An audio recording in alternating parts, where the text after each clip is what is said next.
ги повикувам да ги достават во овој период своите документи во еден од нашите центри. Со самото доставување ние ги предземаме документите, ги проверуваме, ги верификуваме и со завршувањето на првиот упинсен рок сите тие кандидати ќе можат да бидат рангирани.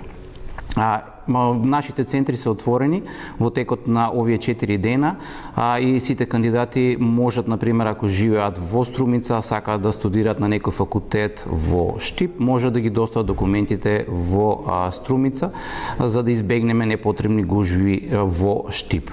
Ки ги повторам нашите центри, а тоа е Скопје, Штип, Струмица, Кавадарци и Гевгелија.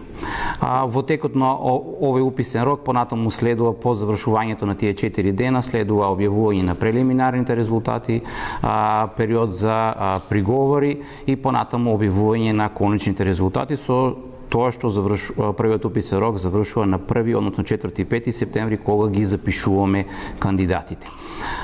Вториот уписен рок е на 6 и 7 септември, а третиот уписен рок е на 18 и 19 септември.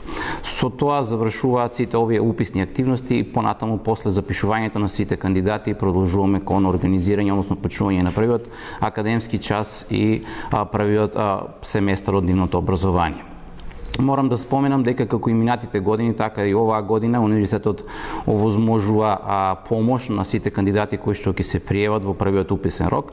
Тоа е по одлука на ректорска управа, така да во првиот уписен рок се ослободуваат од плаќање партиципација поголем број на студенти.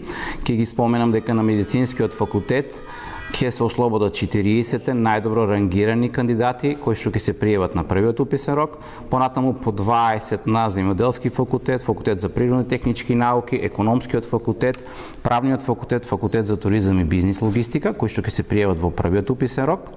Понатаму по 10 имаме на електротехнички факултет, машински факултет, технички и технолошки факултет.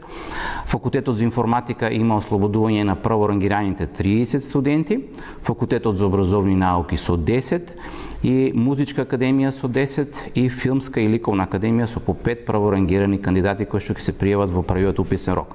Овде не го спомена филолошки факултет затоа што филолошки факултет секоја година овозможува повеќе за своите студенти, затоа што тие ги ослободуваат со плаќање партиципација прв, втор и трет уписен рок студентите кои се пријават на македонски јазик и книжевност, германски јазик и книжевност и турски јазик и книжевност, а исто така ги ослободуваат 20 најдобро рангирани кои што ќе се пријават на англиски јазик, италијански јазик и книжевност.